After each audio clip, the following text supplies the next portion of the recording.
Hello, welcome to the Football Rig, ladies and gentlemen. Back in the show, Arsenal News Drilldown. Here we're going to talk about everything related to Arsenal. What's the update? What's the news? What is the latest status on our players? And of course, we're going to touch base also on tomorrow's game, the big game against Chelsea, one of the tough ones. And I'm going to have a special guest for that. He's going to join us soon enough. So stay tuned, ladies and gentlemen. But before we start, I just want to say, what a week for Arsenal. Winning in the Champions League, winning in the league, top of the Champions League. It's something to really embrace, I would say. Every Arsenal fan should be proud, should be happy, should be ecstatic at this moment. The first topic that I want to discuss is the news that came out regarding a new business partner. Arsenal Football Club have a new business partner, and this is the announcement. We currently have Paramount Plus as a partner now, and has become an official partner for Arsenal in a landmark deal that merges the worlds of football and entertainment for supporters worldwide. Now, what does that mean? What does it mean in terms of financial? What does it mean in terms of, I would say, the benefit of Arsenal? Of course, we don't have the details. This news is quite recent, so there's no figures mentioned. How much is it annual? The type of partnership. Also, relative to existing revenue, we can't really determine how that will turn out for Arsenal Football Club. But it's a news because Paramount Plus is a massive company in the US when it comes to entertainment. So how does it benefit Arsenal? So we're not going to assume it's one of those big businesses that gives you 60, 70, 80 million per year. But if you look at it in the, let's say in the low tier, that's around 5 to 10 mil, or let's say 20 million pound per year. So aside of the financials and aside of the revenue, is the reach, is the entertain. I mean, the business of the entertainment is how to reach as much as you can to the fans in terms of marketing, advertisement of the club. So it is quite strategic when it comes to that matter, because all it takes is a glimpse of beauty from Arsenal in terms of marketing, and a small kid could fall in love with Arsenal Football Club, and that really increases the number of fans globally. And this is important, aside of the immediate cash that you can consider, or the immediate revenue, I would say. However, it's something that's good for the club, right? It's good for the club to sign with such partnerships, such deals in the long term, I would say. So until we know more about it, I'm not really going to dig deep into it, but I just want to announce it for all Arsenal fans that we currently have a new partnership with Paramount Plus. I think it's more currently beneficial to our financials to have such partners. That means that we are in the right path, that such companies are signing with partnership with Arsenal Football Club. So this is something that is off the pitch, has nothing to do with the football, but it has to do with the marketing. It has to do with the way we run the club, the way the owners or even the marketing people in the club are, managing the club in terms of financials. So I'm so happy that we are getting those deals over the line. I mean, it doesn't really much when it comes to the football on the pitch or the tactics, but it is what it is. That's the big news that I wanted to say about the partnership or the new business deal that Arsenal had. But before we move on to the next topics, I wanted to comment about Joshua Kimmich statement about Arsenal. I'm going to bring it up right here. So Joshua Kimmich thinks that PSG was tougher game against Arsenal. I mean, compared to Arsenal, he's saying PSG was harder. I mean, the guy is a sore loser. I'm going to be honest, guys. I mean, and I quote, they love to play the long balls. They love to fight for the second balls. It was completely different games. Today, it was not so much about football. It was about game management. Now, for me, hearing this bullshit from Joshua Kimmich tells me a lot. Tells me that we got to under their skin. honestly speaking, because Joshua Kimmich thinks that he would have rocked up in Emirates Stadium and actually win against Arsenal Football Club. But they didn't win. They didn't win. They got battered, especially the second half. We annihilated them. And even Ash yesterday in the Core Pods brought up some stats. We didn't rely on long ball. They had, percentage-wise, they had more long balls than Arsenal Football Club. So I don't know where is this narrative coming from. Say that. And last, what he said, their win was well-deserved, but we have to learn from this game. So that's the right thing to say, aside of the other. Why did you mention long ball? Why did you mention all that stuff? I mean, it's just a very, very weak thing to say. And I'm glad that we broke him in that manner. I'm going to say broke him, but to break at least the informed team in Europe, the best attacking team in Europe, that we made them taste the first defeat ever in Emirates Stadium. Like I said to Zir, my brother, that you will have your first defeat in Emirates Stadium, and my club delivered. My club delivered. I'm quite ecstatic. But that's it. I just wanted to comment about it, just to show you guys, it's not only that we have sore people in England, like the Chelsea fans, Liverpool fans, City fans, but you can also find them in big clubs like Bayern Munich. I mean, Arsenal, yes, we haven't won anything yet, especially the UCL. We don't have the heritage, but at the moment we are walking, I would say, in the right path, in the right way, the way we are, playing, the scores and the results that we're having. It's the trajectory and the projectile of the club is looking really, really good, and I hope we continue in that manner. I hope we get over the line, because I think all Arsenal fans really, really deserve such a big win against Bayern Munich. When it comes to injuries, okay, and that's really the thing about, or let's say, yeah. Before we talk about injuries, there's one player that I see a lot of news about in Spain. Even City now came into the picture, talking about this player, and the player his name is Mendoza. I have no much details about this guy. I don't watch the La Liga, but the hype that surrounds this kid. He's a 20-year-old Spanish midfielder. His name is Rodrigo Mendoza. I see a lot of Arsenal news about him. Even now, City are looking into him, and I think the release clause is around 20 million pound. And for me, also Real Madrid are also interested in a sense of they're sending their scouts to look into the player. So he seems to be a good prospect, a good potential. He's been playing for Spain under 20.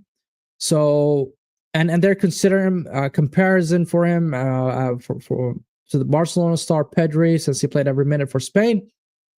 However, this is a prospect for me.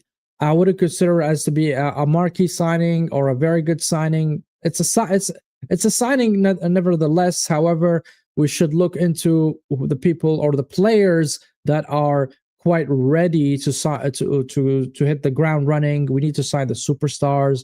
We need to sign actual good players who will elevate the Arsenal level. These kind of signings, I'm fine with it. I'm genuinely fine with these kind of signings. However, I wouldn't really prioritize it in my transfer window. I think we should look into somebody who's already established, preferably a proven player. But these kind of prospect, these kind of player, they're good to have. They're good to have looked at, because if they turn out to be good, like for example what happened with Estevao and Chelsea, it's good to have such talent that thriving under your supervision and delivering at such a high level. Also, from business perspective, if you buy a player for, let's say, 10, 15, 20 mil, and all of a sudden this player is worth 50, 60, 70. So in terms of investment, also it's quite good. But when it comes to competing, you shouldn't depend on such youngsters, because I believe youngsters are not players that you can rely on, just for the sake or for the reason that these players are, fragile when it comes to the mentality. They might flourish, they might really not perform or deliver in a high level. They have their ups and downs, so they're not consistent The young players are not consistent. We rarely find a young player, a very young player, a talented one that is consistent. And that's why the managers normally in a big club, they usually manage the minutes that is given to that player and ensure that he has a very good development plan, and he plays under the 21s, under the 20s, and he attends the big games probably in the last 10 minutes, just to have that kind of experience and exposure to the big occasion, to the big events. But when it comes to relying on them to win trophies or a league, a cup, or anything like that, I wouldn't really consider them to be the top priority for me personally. But if he's good and available, why the hell not? Why the hell not? I mean, we could always look into prospects. I mean, that's the beauty of football. But for me, before we move on, I want to talk about injuries. Unfortunately, Trossard got injured in the Bayern Munich game. He got subbed off with Noni Madueke. Arteta stated that Trossard injury doesn't look like a long one, a serious one. There's another test today. I think he's which is today, I think, or yesterday. We have to see how he's feeling. There's a potential chance to be available for Chelsea. So when you say there's a possibility that he will play against Chelsea, that means the injury is not that serious, the extent of it, or the severity of the injury. So that's good. Because, Trossard, for me, is one of the players that I mentioned yesterday in Quarter Pod. Big up to Sad and the guys there, that he's going under the radar. He's so underrated. Guys, that he scored 5 goals and he has 5 assists. He's the only Arsenal player with 10 GA. He's the only Arsenal player with 10 GA. Imagine that. And nobody is talking about him. Genuinely, nobody's talking about Trossard like he's the key player. But he is. He is a very important player for Arsenal. I did not, honestly, if I didn't read that stat that he has 10 GA, I wouldn't have believed it or thought of it, And that's the crazy part. That's the crazy part for me. So I'm happy that Trossard's injury is not really that severe or serious or long term, and he's going to be back. If not against Chelsea, at least he's going to be back in the upcoming games. So that's very, very crucial. Another players that are probably going to join, Odegaard is back, by the way. So that's the big news. Odegaard is completely back because he had a few minutes against Bayern Munich.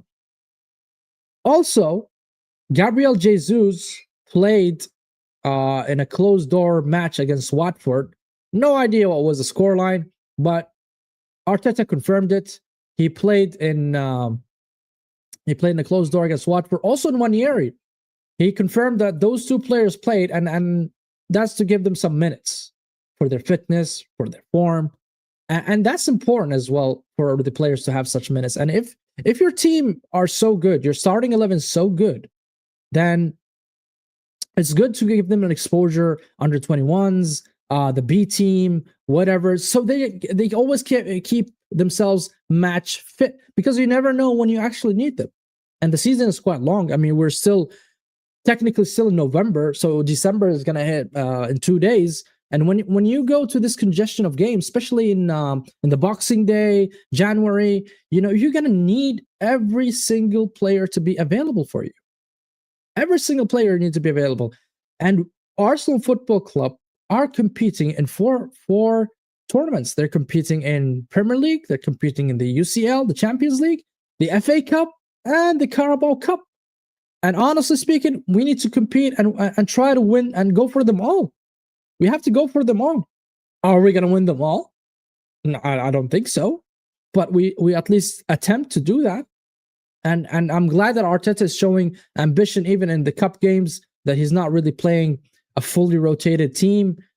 He's trying to mix them up. He's trying to rotate some players, rest some players, because you need to have that kind of personnel management. You need to spread the effort. You need to make them, all match fit, and that's really important. And on that note, I want you guys, don't forget to hit the like button, subscribe to the channel, and don't forget to share. Also, turn on the notification bell on so that you guys are aware when we are going to go live. Tomorrow I'm gonna do the watch along for Chelsea. So that will be hectic. I hope that I see the Chelsea fans that they're running their mouth. I want Daniel here. I want Hanno as well.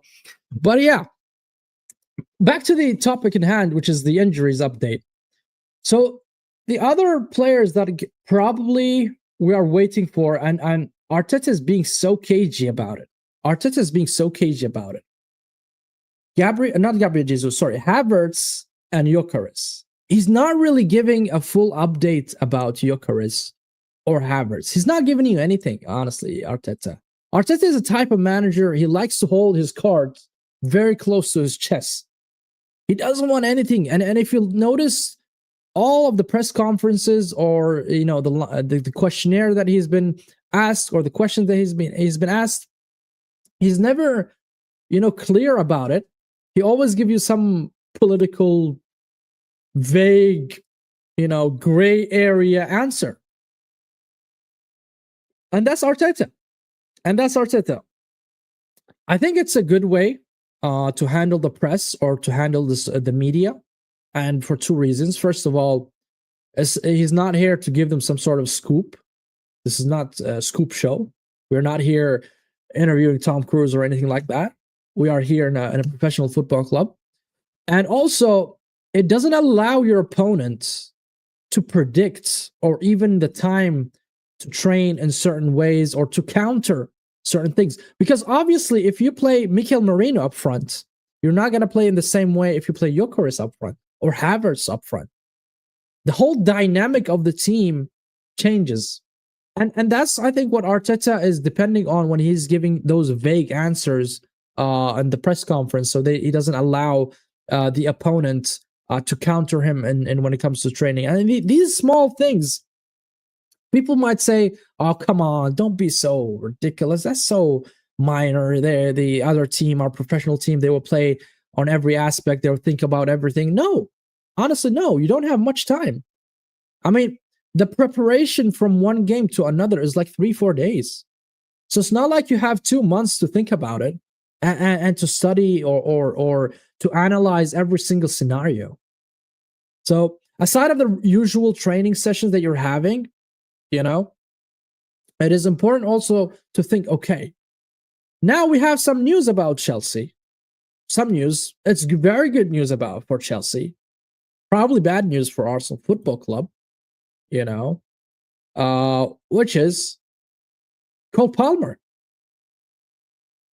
Cole Palmer is back, according to Ben Jacobs. Enzo Maresca confirms that Cole Palmer is available for selection for Arsenal on Sunday. That's massive news. Massive news for Chelsea. And speaking of the devil, speaking of Chelsea, we have our Chelsea representative in the building. Welcome, Hanno. My brother. Yes, I'm a big fan. Apologies, I'm like myself here. I'm like I just had dinner, so apologies. All right. How you doing, bro? How's everything, man? Man, you came in the right time, man. I was just about to talk about Chelsea, and that's the first piece of news that I have about Chelsea. No, I'm doing good, man. Glad to hear. So, Hanno, I'm doing good. Okay, Hanno. So I was talking about Chelsea, Hanno, and the first piece of news, and very good news, I would say, for Chelsea fan, according to Ben Jacobs here, that Enzo Maresca confirms Cole Palmer is available for selection for Arsenal Sunday. What do you think about that? Do you think you guys are gonna play him right away? I don't know, because we can play him right away, but we also don't have to play him right away. But look, he is our best player, as Maresca has said, and a couple of times. So okay. I think he comes off the bench because I don't think we're gonna play him a full 90. I think give him 45 minutes. So I think coming off the bench is probably the thing. Because starting, it's like you don't want to start him and then sub him off, especially if you are losing the game. So you would rather have him on the bench? You're saying, right? Is that what you're saying?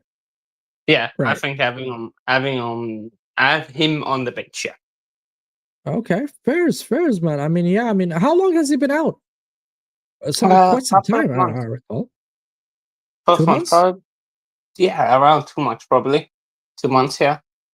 All right, makes sense that he would start from the bench. I mean, because I don't know during those 2 months was he in and out or he relapsed or any of that. So I'm not sure about his fitness and his match readiness.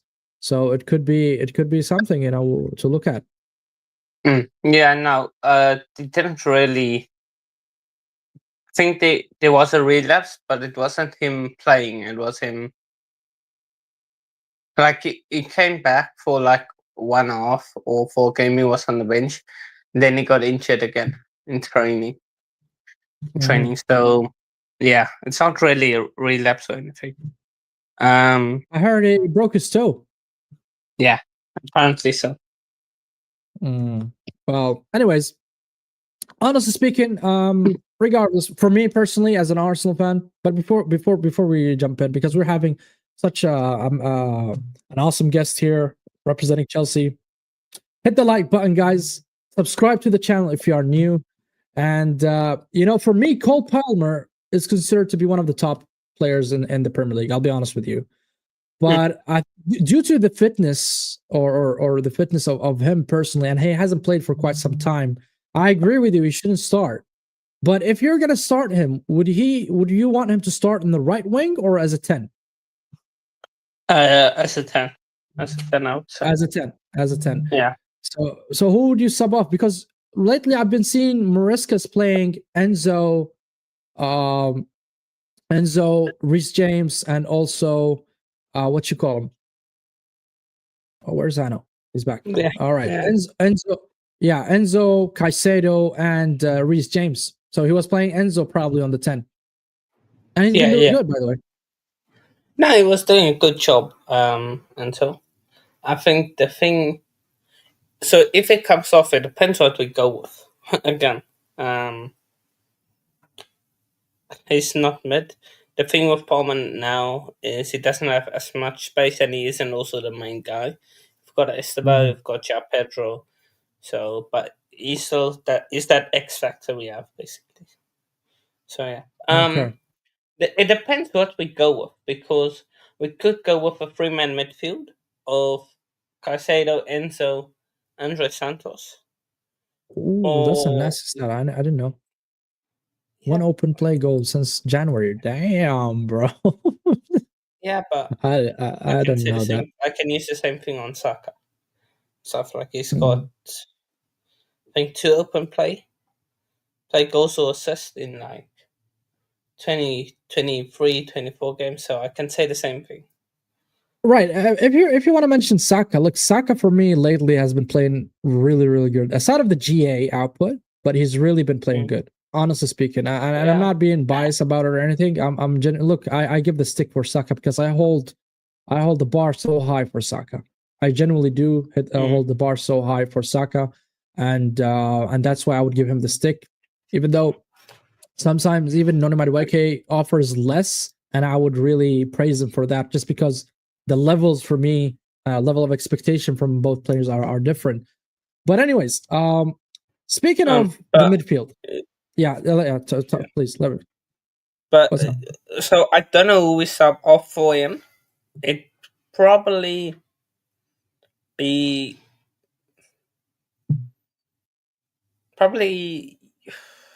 Enzo or maybe João Pedro if we go with something. I don't know where exactly. Because I think it will depend. It will depend on how the game goes. Yeah, it will depend on how the game goes. Honestly.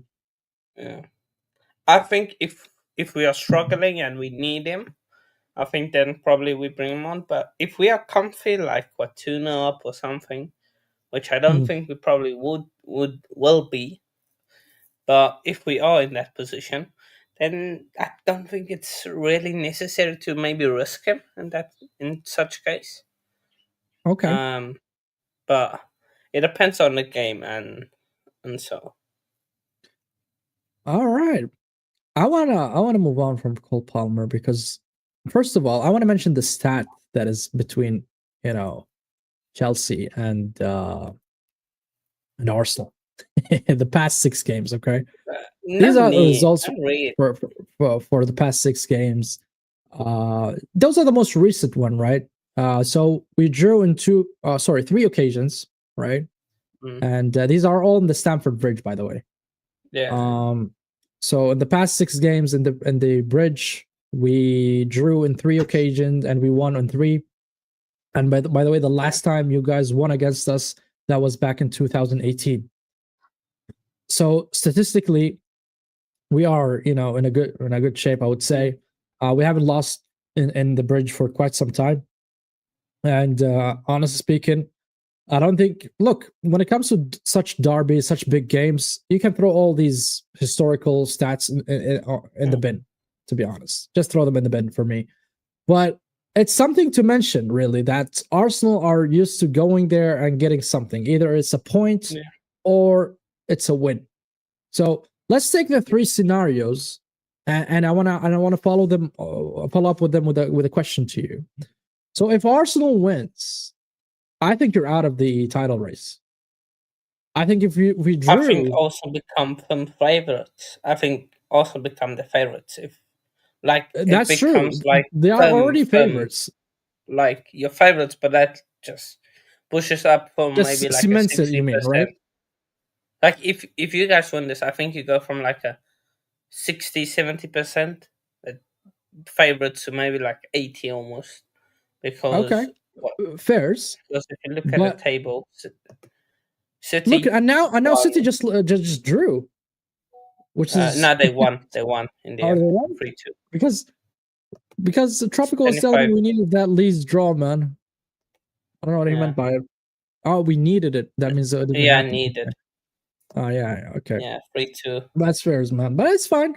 It's fine. They won. So City now are sitting what? They are 4 points behind us. Yeah. Right. If we do win, we extend that gap into 7 as it was before the start of this fixture.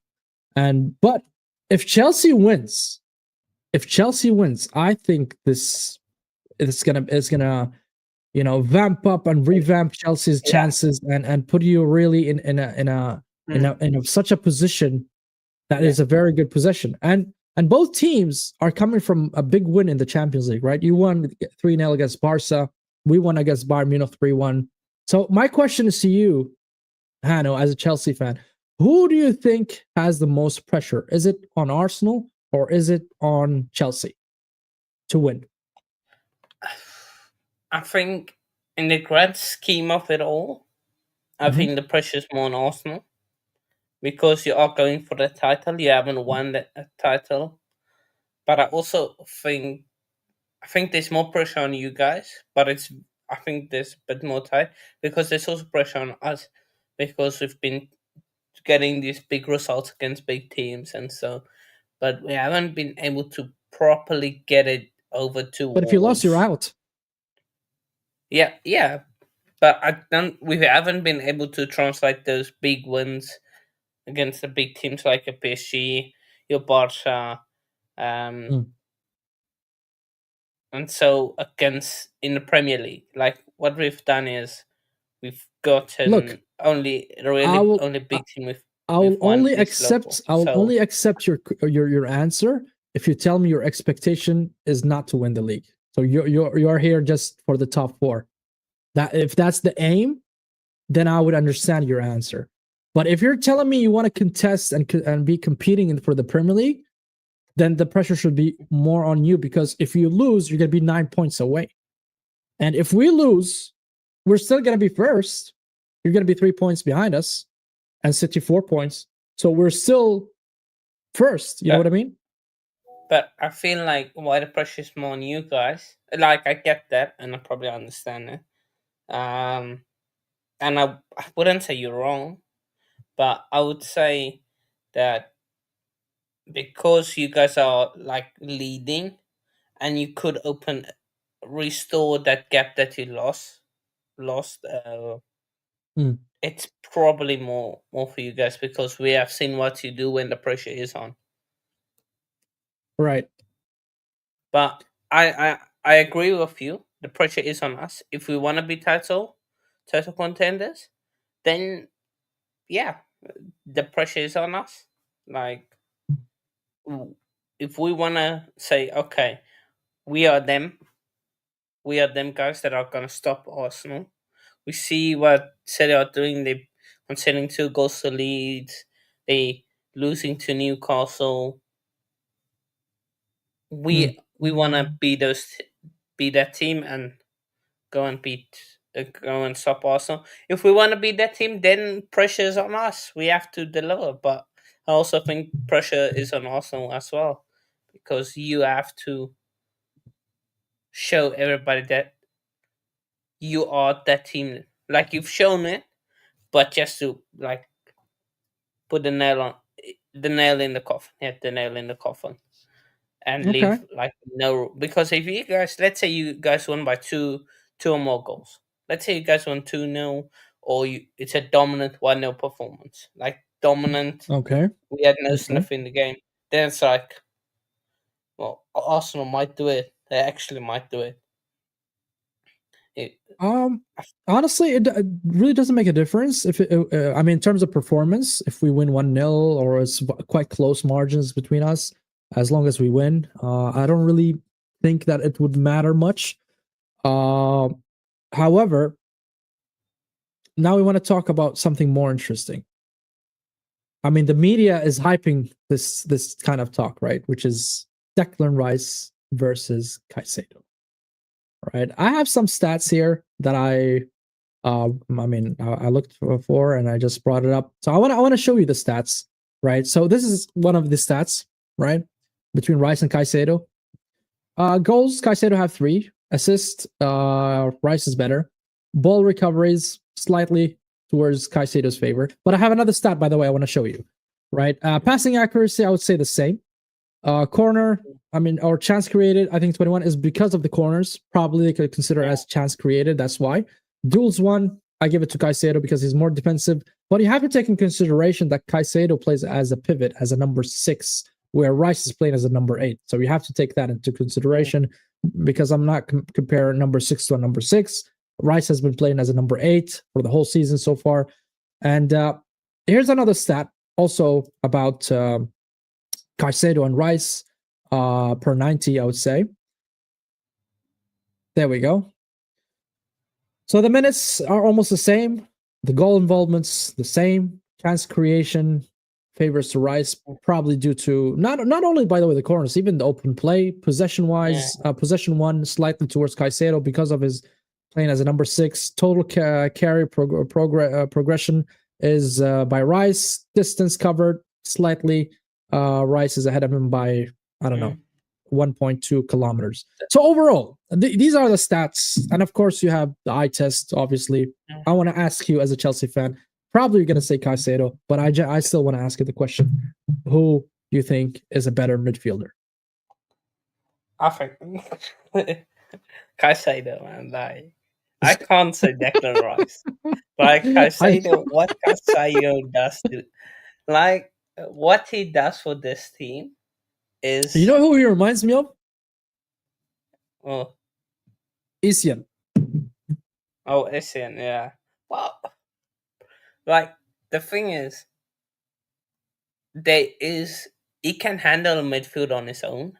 That's like, in times we have seen, like, Enzo Fernandez, like, ghost or is off it on the day, and we just see him like he's doing everything.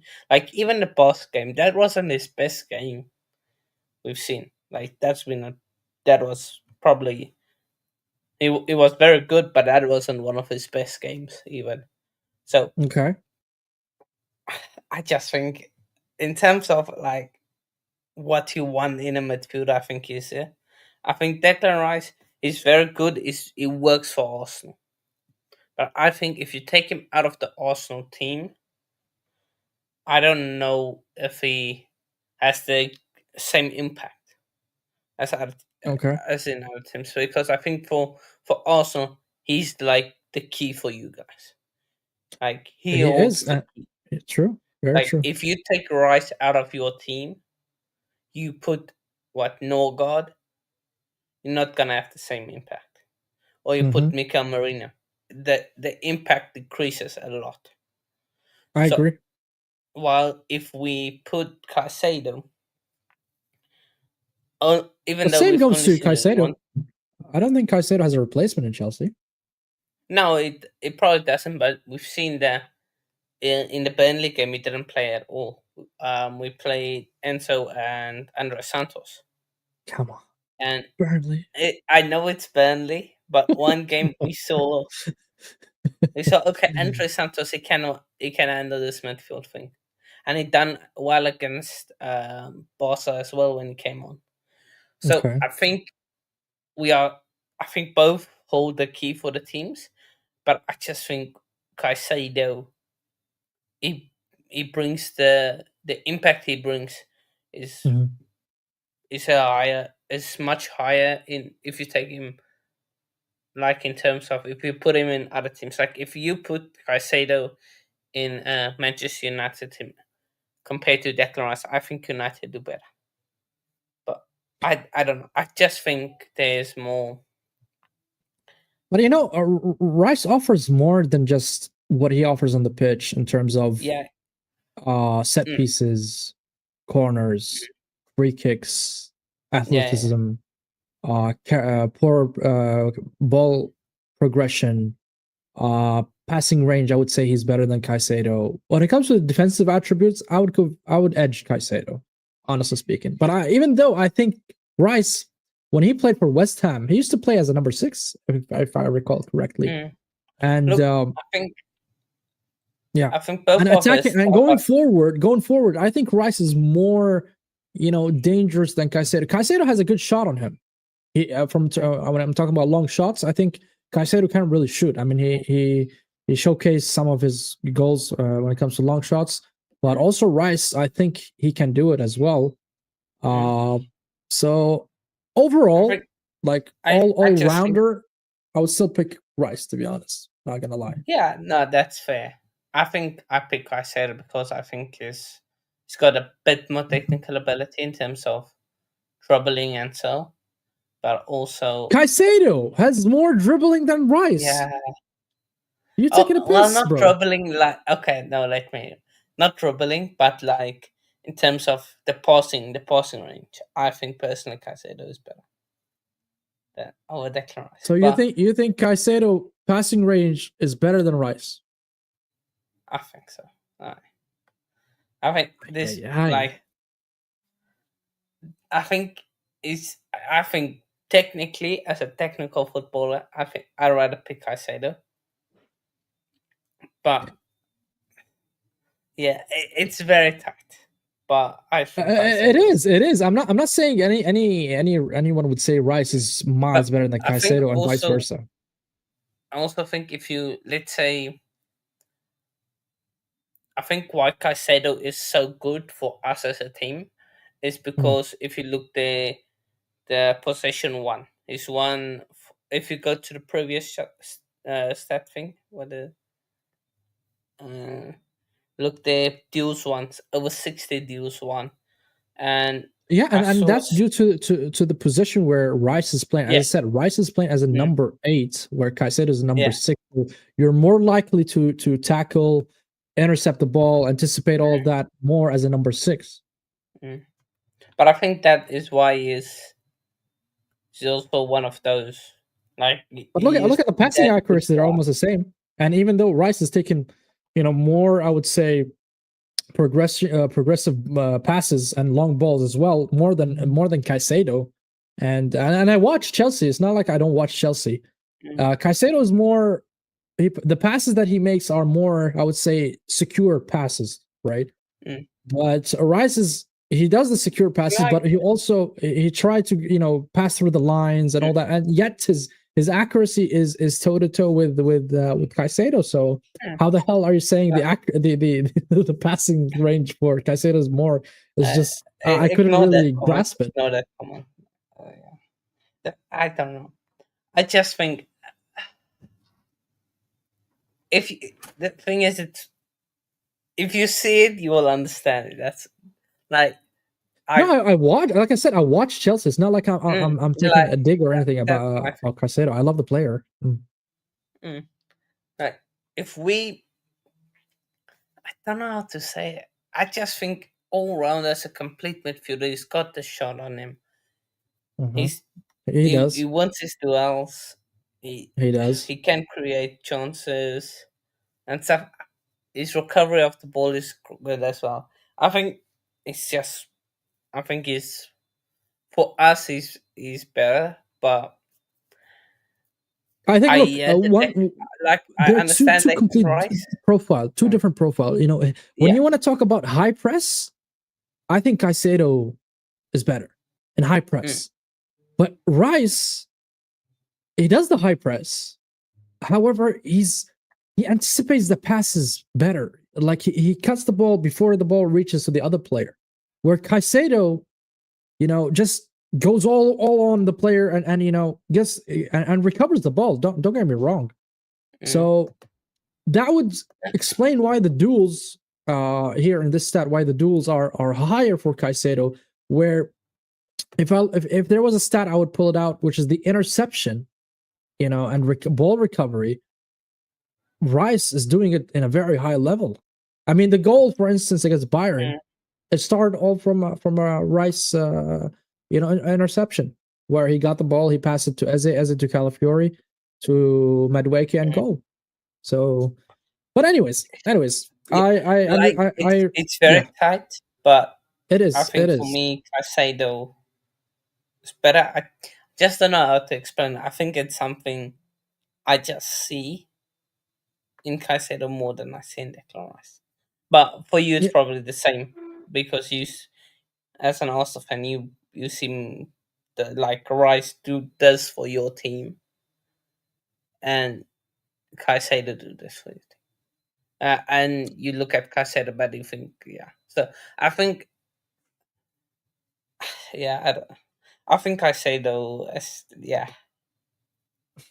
Well, okay, that's fair. I expected that kind of answer from a Chelsea fan.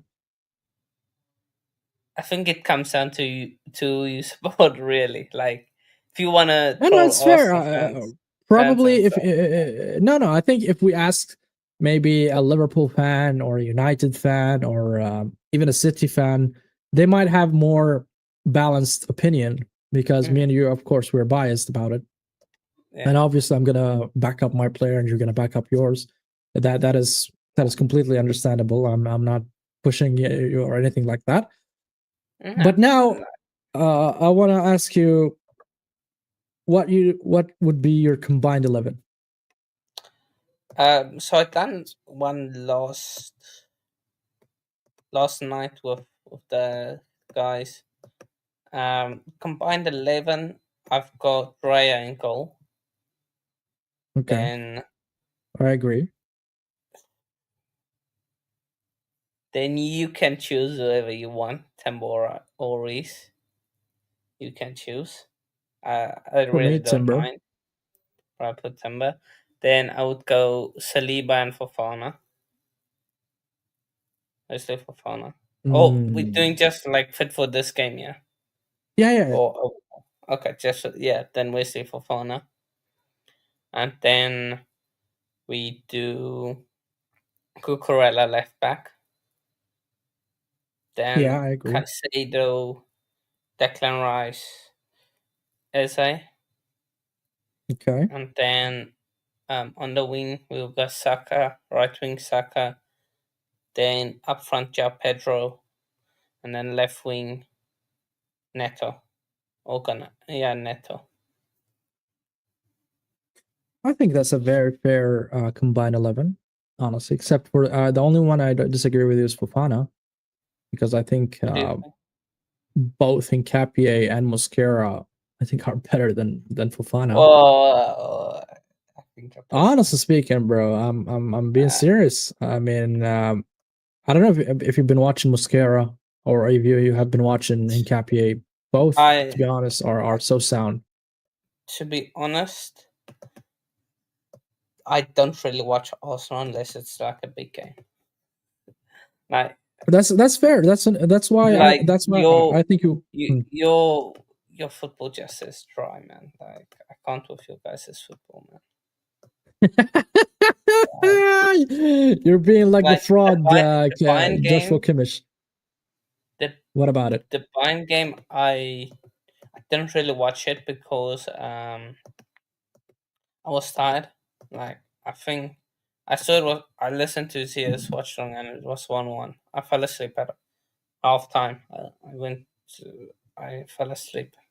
Then I wake up. I'm like, okay, big good news, big good news. And I see 3-1 off. I'm like, I was on Zia's case in the group chat like 6 a.m., 7 a.m. probably your time.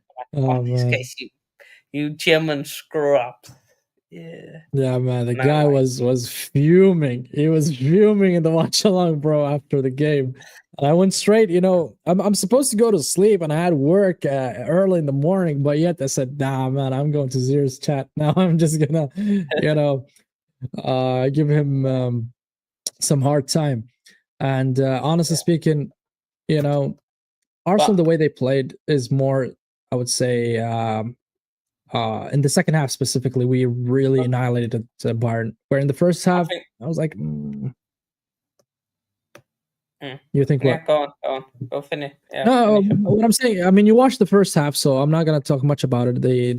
It's like, and I said it in the core pod with Saad and the guys, is it felt like Arteta or even the team was just feeling the water. You know, when you feel the water before you jump, and that's how it felt in the first half. Where in the second half, I mean, aside of I had only one negative thing to say, which was Miles Lewis Kelly. Lewis Kelly was not really good, to be honest, and Olise just cooked him.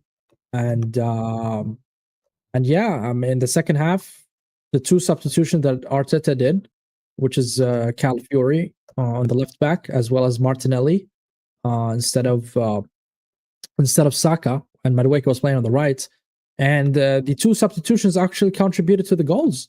Both substitution contributed. Calafiori assisted the first goal, and Madueke scored, and then the third goal, sorry, scored by Martinelli. So I have to give Arteta his props. I have to give him, credit for what he did because he read the game very well, and we had a lot of chances. Every single corner or every single set piece we had was dangerous. Well, you can feel it. You can feel Bayern Munchen was really all over the place. Company didn't know how to manage it or how to handle it. So that gives me a little bit of confidence in, okay, at least now Arteta knows how to go into those big games, how to manage the players, how to set up the team to win, and that's very important, and especially in-game management. So I think when we're gonna go against Chelsea at the beginning, I think we're gonna sit back a little bit. That's what I have in mind, right? We're gonna sit back a little bit, allow you to have the ball probably in the beginning, and then just read the game. And if we score, we score. We're going to be dangerous in the transitions because we are that good in attack.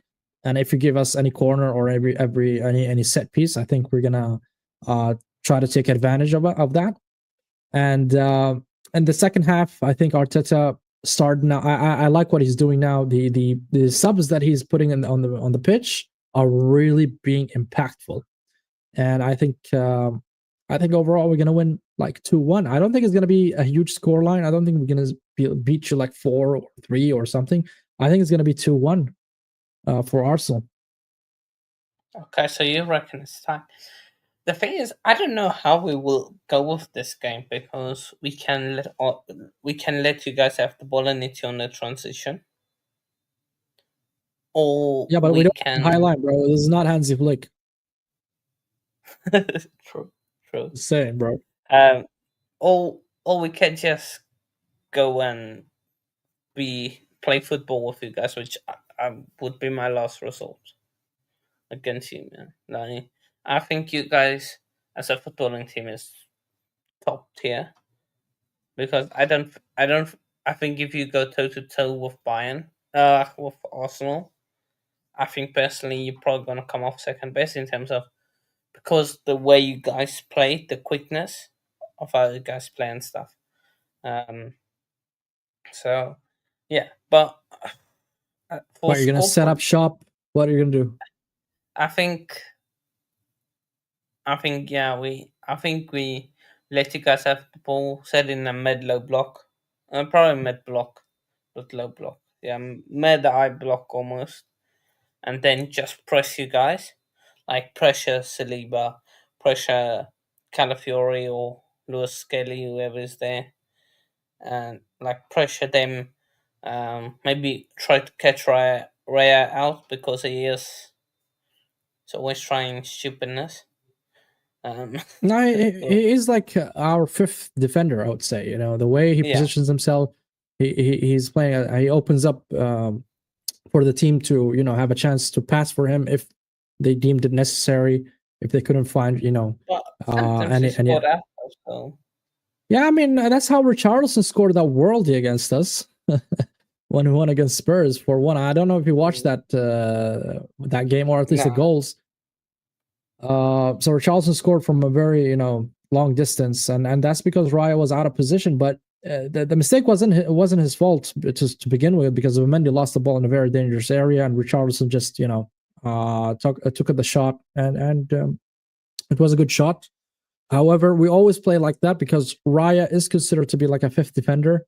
He gives the defenders options if they want to go back, and if you guys choose to press, that means you're going to go all the way to Raya, and Raya finds a pass, let's say to Rice or Zubamendi or Eze or even up front.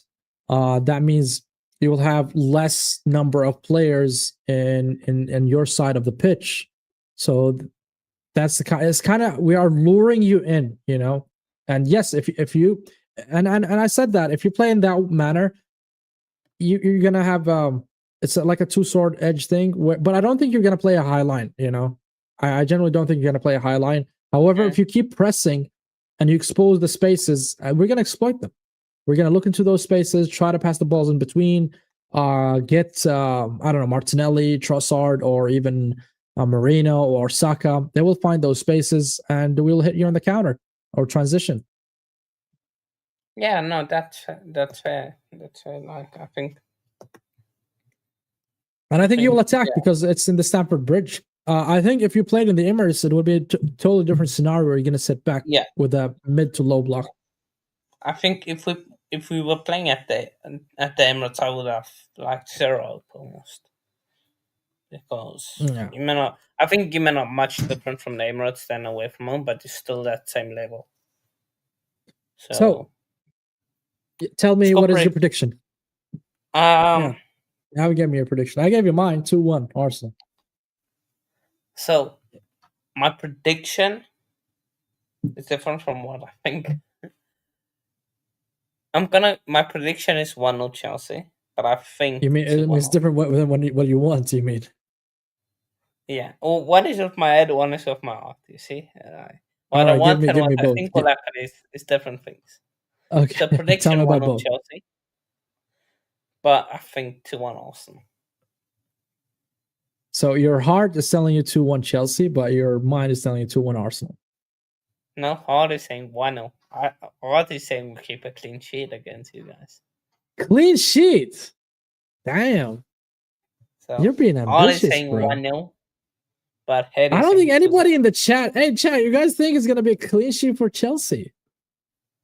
I mean, it's very ambitious. Very, very ambitious, I must say.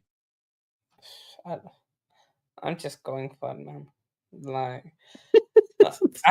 the thing is, I think we should be able to give you guys a game, but you guys are also very good. Like, you're a very good footballing team, and I don't see how someone beats you. I think it will be like a surprise. Like, it will be like something Maresca sees. Okay, we can exploit them there and there. Like something nobody has really seen. Okay. Basically. So, yeah. Bearsman. I think your opinions are balanced, Hanno, compared to a lot of Chelsea fans that I've seen in the social media and all that crazy stuff they're putting out there. Well, yours is also balanced compared to what I've seen from Arsenal fans. I'm hearing No, 2-0, generally, 3-0. no. I don't think we're gonna batter you that much because Chelsea currently are coming from a high momentum and coming with the confidence. I mean, you're winning against Barca, and it's your gaff. It's in Stamford Bridge. It's not something that we always get a win out. Usually it's a draw. Well, And honestly, if I'm being honest, is unbeaten at the bridge, so that was something. yeah, that's true. That's true. But again, when it comes to derbies like that, big games like that, I told you throw the stats on the bin, man. I don't really consider them because every game has different circumstances and anything can happen. A red card can happen here or there. A penalty can happen. An awful VAR decision or anything like that can really change the game completely. Yeah. And you guys are really good. What? Speaking on VAR, Anthony Taylor, the guy that gave you 2 FA Cups against us. I mean, regardless if he gave us the FA Cup, like I said, every game has different circumstances. I mean, I'm not looking into that. I'm saying, okay, maybe he has a good charm. He might give us good luck. That's all. But when it comes to the reality of the situation, I don't think he's gonna offer anything. It's not like he's gonna give us like a fluky penalty or anything like that. I think it's gonna be a very tough game. I think it's gonna depend on fine margins. But I think if we score early and if we go to the second half and we also score, I think that's where the floodgates will open. But I don't see it happening. Unless Chelsea, allows us, if that makes sense. If your defense and that's what I'm depending on because I don't consider Chelsea to be contenders just because of their defense. I rate your attack, I rate your midfield, but your defenders, I generally don't rate them. Cucurella is good. Yeah, Cucurella is good. He's an excellent player. But I'm sorry, Fofana, he doesn't really stay fit for long. Chalobah or whoever is going to play next to him, I really don't rate. And also your goalkeeper, I don't really rate. So that's why I don't consider as contenders. I think the thing of Fofana is I think he's a very good player. Just saying that. I think he's really good. I think you saw against Barca how good he is. That's what I'm saying. I mean, my issue with him is his fitness, right? I'm not saying he's a bad defender. I'm just saying I don't think he's going to stay fit. His injury record, and he's injury prone, so his injury record is awful, and that's why I don't rate Chelsea defense in the long run. And the Premier League takes 38 games; it doesn't really happen in 1 or 2 games, and that's why I think you guys might have a better chance in cups because you guys turn out and turn up against any team anytime you guys feel like it. But when it comes to consistency, I haven't seen enough from Chelsea to say, okay, these guys are serious. Game in and game out, they're winning. You can see the level of consistency from the players, from Maresca, from everybody. But when it comes to cup games, I think you guys have a better chance. I think that's what I've seen so far. But I genuinely don't think that you guys are going to win the league or going to be around it, let's say, Feb.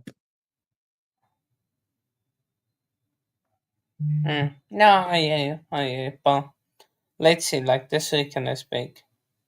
What is this guy saying? Did you know that seed product buys seed phrases at a very high price? No idea what you meant there by say more. So yeah. Any final thoughts before we wrap up? Final word from you. May you guys lose. May each every player of you guys have an absolute stinker. May it be your worst performance under Mikel Arteta, even worse than when he first started out. So yeah, but honestly, good luck. And yeah, hopefully the Chelsea win.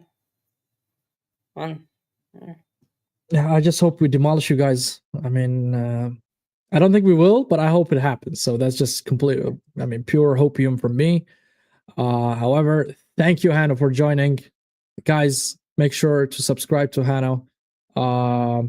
if you want, if you can, Hannah, just shout out your channel as well. So and also will put it in on the description. Make sure you guys subscribe to him. And thank you from wherever you are. I hope you're all good. I hope you're doing well. I hope your families are well.